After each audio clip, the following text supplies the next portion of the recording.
آپ کو 100% اطمینان میں کہہ رہا ہوں، میں آپ کو اللہ کو حاضر ناظر جان کے پورے اطمینان سے جو ہے وہ کہہ رہا ہوں کہ اللہ کا شکر ہے عمران سیف ہے، اور انشاءاللہ بارک و تعالیٰ انشاءاللہ بارک و تعالیٰ وہ خیریت سے بھی ہے۔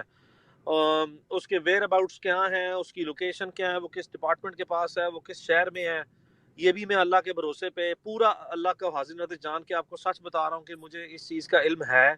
اور یہ بہت سی باتیں ایسی ہیں جو بالکل بھی انڈر ایبسولوٹلی نو سرکمسٹانسز وٹس ایور جب تک وہ ریلیز نہیں ہوتا وہ پبلکلی کوٹ نہیں کی جا سکتی، کیونکہ یہ عمران کے اور اس کی فیملی کے کسی بھی صورت میں جو ہے وہ بیسٹ انٹرسٹ میں نہیں ہے۔ پبلکلی جو ہے وہ پبلک انسٹیٹیوشنز ہمیشہ جو ہے وہ اس طرح کی جب کوئی آپ ذرا سی بھی معمولی سی بھی جو ہے وہ ہائی لائٹ کسی جگہ پہ آ جائے تو they take even seconds to change their policy, to change all the track and strategies، تو ہمارے لیے وہ کاؤنٹر پروڈکٹیو جو ہے وہ ہو سکتی ہے، اور یہ جو اس طرح کے سرکمسٹانسز میں ایکسیس ہے وہ آلموسٹ امپاسبل ہوئی ہے۔ انشاءاللہ بارک و تعالیٰ اللہ کے حکم سے، اللہ کے فضل سے، اللہ کے کرم سے I can honestly میں I can take myself under oath and I can tell you کہ انشاءاللہ بارک و تعالیٰ so far انشاءاللہ his custody is safe and انشاءاللہ he will be well، اور آپ نے فکر نہیں کرنی، انشاءاللہ اللہ تعالیٰ جو ہے وہ ہماری خاص مدد فرمائیں گے۔ میں ذاتی طور پر جانتا ہوں یہ سویلین سائڈ پہ کس کی ضد ہے، اور سویلین انسٹیٹیوشن کے علاوہ بھی اگر کوئی ہے تو وہ کس کی ہے، کب ہے، کیوں ہے۔ ہزار ایسی چیزیں ہیں جو پچھلے 1 سال میں ہوئی ہیں مختلف شہروں میں، جو اوپر اللہ کے بعد صرف مجھے یا عمران کو پتہ ہے، اور ہم بہت چیزوں سے گزرے ہیں۔ یہ چیزیں پبلک ڈومین میں نہیں آ سکتی، ان کی نیچر ایسی ہوتی ہے کہ آپ اپنے اس طرح کے افیئرز جو ہیں جب تک کہ وہ پبلک ڈومین میں آٹومیٹکلی نہ آ جائے کسی لیگل فریم ورک ریفرنس میں اور وہ پبلک ہو جائے تو ایک علیحدہ چیز ہے، لیکن اس طرح کے افیئرز جو ہیں وہ پبلک میں نہ آتے ہیں، نہ آنے چاہیے۔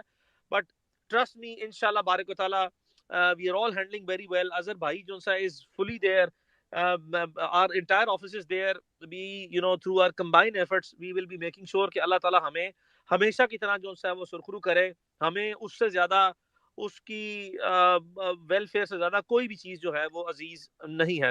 تو اس وقت تک جتنی پروسیڈنگ چلی ہیں، پولیس اٹ سیلف اور jail police they are now being entrapped in their own statements، جو غلط بیانیاں اور مس ریپرزنٹیشن پہ در پہ پچھلے 5-6 دن سے وہ کر رہے ہیں، اس میں وہ ڈیپ ڈاؤن جو ہے وہ ٹریپ ہوتے جا رہے ہیں۔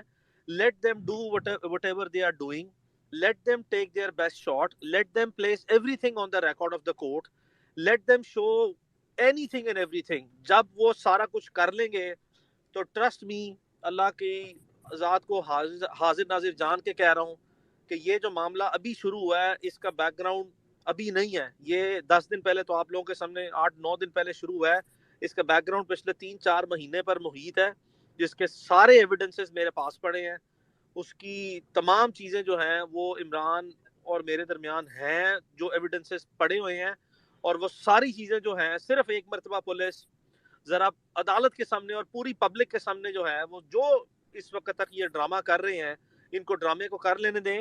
میں آپ کے سامنے تمام چیزیں جو ڈاکومنٹری ایویڈنس ہے اور ادروائز ایویڈنس بھی جو ہے وہ 4-5 نوعیت کا وہ لے آؤں گا، لیکن اس وقت جو ہے وہ مزید کچھ کہنا یا مزید کسی کے لیے کچھ جاننا ضروری نہیں ہونا چاہیے، سوائے اس کے کہ اللہ تعالیٰ جو ہے وہ عمران کو اللہ تعالیٰ اپنی خاص حفاظت میں رکھے، اس کی ویل بینگ اور اس کی لائف سیکورٹی جو ہے that is more supreme and that is more important than anything anybody would consider at any point in time۔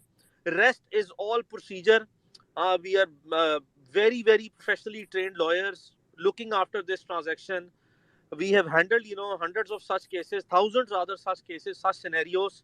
ہر چیز کا ہر حالات میں ایک جیسا حال قانونی موجود نہیں ہوتا، ہر چیز کے ایک اپنے سرکمسٹانسز میں ایک سرٹن قسم کی جو سا ہے ایگزسٹنگ سچویشن جو ہوتی ہے اس میں اس کی ایک اپنی ریکوائرمنٹ ہوتی ہے پروسیجرل، اس میں ایک اپنا ٹائم ہوتا ہے، ہر ٹرانزیکشن نے اپنا وقت لینا ہے۔ اور یہ عمران، میں بار بار کہتا ہوں کہ یہ وہ نارمل کیس نہیں ہے۔ اگر کوئی ایسا، ایک پہلی بات تو یہ کہ وہ ایک نارمل جرنلسٹ نہیں ہے، ہمارے لیے ملک کے تمام جرنلسٹ آنریبل ہیں، اللہ تعالیٰ نے عمران کو جس مقام پہ عزت دی ہے اس کا ایک بڑا کمپریہنسو قسم کا بیک گراؤنڈ ہے. اور عمران کا case please it is to be considered as a very very special case on the basis کہ پوری 1 سے 1.5 سال کی بٹر ہسٹری ہے. میں بار بار کہتا ہوں کہ شہید ارشد شریف کے بعد پورے ملک میں صرف ایک ایسا صحافی اس وقت زندہ ہے جس کو اس میسو لیول پہ پاکستان کی ہسٹری میں انپریسیڈنٹڈ لیول پہ اتنا سیریسلی وکٹمائز کیا گیا ہے جس کی کوئی مثال جو سا ہے وہ نہیں ملتی. یعنی کہ میسو لیول پہ جتنے ممکنہ طور پر مقدمات، سزائے موت کے مقدمات، بغاوت کے اور ہر قسم کے گھٹیا قسم کے جو غلط سے غلط بدنیتی پر مبنی مقدمات درج کیے جا سکتے تھے وہ کیے گئے ہیں. بار بار اس کو ایئرپورٹ پہ جو سا روکا گیا، بار بار اس کے لیے اس کے والد صاحب کو وکٹمائز کیا گیا، اینٹی کرپشن کی انکوائریاں جو سا کھولی گئی، ٹیکسیشن کے کیسز کھولے گئے. کیا اس کے ساتھ نہیں ہوا؟ He is the only one of its own kind in such like scenarios, جس کا بہت بڑا ایک بیک گراؤنڈ ہے. اور اللہ تعالیٰ نے ہمیشہ اس کو بار بار جو ہے اس طرح کے معاملات سے سرخرو کیا.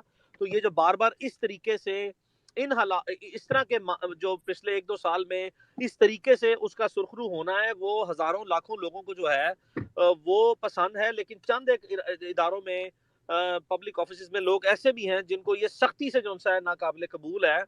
So there is a complete motivation behind it. There is a complete pattern of such victimization that is available in Imran's case. یہ وہ صحافی نہیں ہے جس کو کسی نے پہلی مرتبہ جو ہے وہ موجودہ حالات کے تناظر میں پک اپ کر لیا. There is a great amount of history that is developed already. اس طرح کے circumstances میں this transaction has its own particular requirements. اس میں اس کی میں بار بار صرف ایک ہی چیز پہ جو ہے emphasize کر رہا ہوں، سیفٹی اور ویل بینگ بہت امپورٹنٹ ہے. اس کے علاوہ rest is all important but secondary in nature. جتنے دن گزر گئے ہیں انشاءاللہ کوشش ہے جلد سے جلد جو ہے اللہ تعالیٰ انشاءاللہ اس کو سرخرو کرے گا. جلد سے جلد جو ہے وہ انشاءاللہ بارک و تعالیٰ جو ہے وہ آئے گا کورٹ کے سامنے. کیٹیگوریکلی چیزیں بڑی کلیئرٹی کے ساتھ آئیڈینٹیفائی ہو چکی ہیں کہ اس کی کسٹڈی کس کے پاس ہے. That was the most important thing کہ عدالت کے سامنے ہماری بونا فائڈی آئے اور دوسری سائڈ کی میلا فائڈی آئے کہ کس کے پاس جو ہے وہ کسٹڈی ہے. That has been highlighted well with evidence. اور اس کے بعد جو ہے وہ کنٹراڈکٹری سٹیٹمنٹس اور کنٹراڈکٹری سٹینس اور کنٹراڈکٹری جو ہے وہ مٹیریل ریپیٹڈلی جو ہے وہ جیل پولیس اور پولیس کی طرف سے پیش کیا گیا. And they are now into their own, ایک جو ٹریپ وہ دوسروں کے لیے سیٹ کر رہے تھے اب ان کے لیے قدرت نے جو ہے وہ سیٹ اپ کر دیا. And now they are within their own trap. صرف بھروسہ رکھیں chief justice Lahore high court justice Amir Bhatti صاحب پہ. سینکڑوں معاملات جو ان سے ہیں وہ ان کی نظر سے گزر رہے ہیں. یہ چیزیں میں وہ ہی از اے ویری ویل آنریبل جج، ویری ویل ٹرینڈ جج، ویری ویل ایکسپیرینس جج. ہی از fully aware of the fact. آپ نے ان کی ریپیٹڈ آبزرویشنز کورٹ میں دیکھی ہیں that he is also aware of the fact کہ possibly custody کس کے پاس ہے. جب وہ یہ عدالت میں جو سا ہے وہ آرڈر دیتے ہیں، یہ آبزرویشن دیتے ہیں کہ آئی جی صاحب آپ بے بس ہو چکے ہیں، اس کا مطلب ہے آپ کا بس نہیں چل رہا، چلے میں کسی تھرڈ پارٹی کو جو سا انسٹرکشن دیتا ہوں، میں بھی کہہ دیتا ہوں جائیں کوارڈینیٹ کریں، ملے جا کے اور جا کے میرا بتائیں، ہم آرڈر کر دیتے ہیں and so on and so forth. That means that he is fully aware of the tentative custody کہ کس کے پاس ہے اور یہ کس طرح پاسبل ہوگی. ادروائز ہم نے تو وہ بھی کیس جو ہے وہ روز بلا ناغہ کرتے ہیں جس میں عدالت میں جائیں تو عدالت 1-1 گھنٹے میں، 2-2 گھنٹے میں، 4-4 گھنٹے میں بھی جو ہے عام حالات میں کوئی بھی ڈیٹنیو جس کی کسٹڈی انلیگل ہوتی ہے اس کو پروڈیوس کروا لیتی ہے، ورنہ 1 دن میں 2 دن میں. تو وہ بھی ہم نے کیس دیکھے اور وہ بھی روٹین میں عدالتیں کرواتی ہیں.